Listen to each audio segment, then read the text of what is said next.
Alright, so I think one of the experiences I will never forget in my life is the one I had with my mom when I was quite young. That day I actually offended her. I mismanaged some of the resources we had in the house. And she came back and she could not do anything to me. And she could not beat me. All she had to do was to just pick me up and lock me up in a room for, I think, for about 3 days. I couldn't see the sun. I didn't see the sun. I didn't see the light. And I didn't eat. I didn't drink. And I remember that on the third day she came to the room where she locked me up.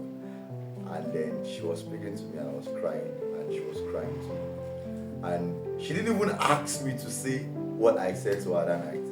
But I promised her that night I was never going to stress her again in my life.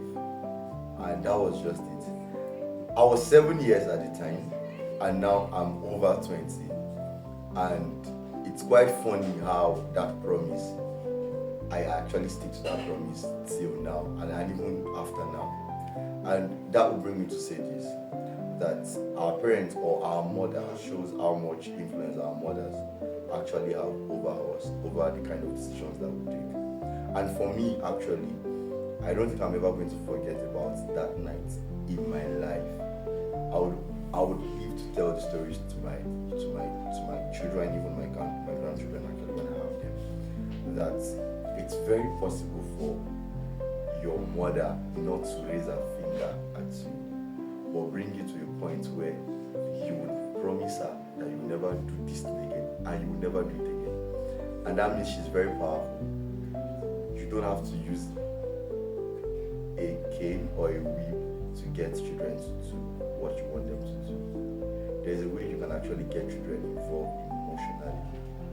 Allow them see the wrong in what they've done, speak to them, and just bring them to a point where they see the wrong that they've done.